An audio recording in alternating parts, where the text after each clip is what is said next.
Hello guys, welcome back to my YouTube channel. ഇന്ന് what eating ഡേയിൽ ഒരു special day ആണ്. അത് ഞാൻ വീഡിയോയുടെ അവസാനം പറയുന്നതായിരിക്കും. ഓക്കെ, ഇന്ന് രാവിലെ മോർണിംഗ് ബ്രേക്ക്ഫാസ്റ്റിനായിട്ട് ഞാനൊരു ദോശയും ഒരു ഞാലിപ്പൂവും പഴവും കുറച്ച് തീയലുമാണ് കഴിച്ചത്.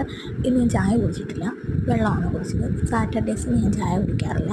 പിന്നെ ഒരു 11 മണിയൊക്കെ ആയപ്പോഴത്തേക്ക് ഒരു മാങ്ങ കഴിച്ചു. ഇത് നമ്മുടെ ഓഫീസിൽ തന്നെ ഉണ്ടായ മാങ്ങയാണ്. അവിടെ മാവുണ്ട്.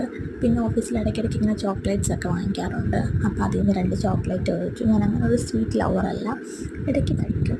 പിന്നെ ഒരു 1:30 ആയപ്പോഴത്തേക്കും നമ്മൾ ചോറ് കൊണ്ടു. എനിക്ക് രാവിലത്തെ തീയലും പിന്നെ ഒരു പയറ് തോരനും പിന്നെ ഫ്രണ്ട്സിൻ്റെ മുട്ട വറുത്തത്, മീൻ വറുത്തതൊക്കെ ഉണ്ടായിരുന്നു. നമ്മളതെല്ലാം ഷെയർ ചെയ്ത് വെച്ചു. ഞാൻ മുമ്പ് പറഞ്ഞ പോലെ ഇന്ന് ഞങ്ങളുടെ സാറ് വന്നിട്ടുണ്ടായിരുന്നു. അപ്പോൾ സാറ് ഞങ്ങളെല്ലാവരും പുറത്തൊക്കെ കൊണ്ടുപോയി. നമ്മുടെ ഓഫീസിൽ നിന്ന് ഒരു ഗെറ്റ് ടുഗദർ തന്നെ ആയിരുന്നു. മന്തി, chicken fry, lollipop, roasted chicken എല്ലാം ഉണ്ടായിരുന്നു. അടിപൊളിയായിരുന്നു. അപ്പോൾ ഇന്നത്തെ പാട്ട് ഇത്രയൊക്കെയാണ്. അപ്പോൾ ബൈ.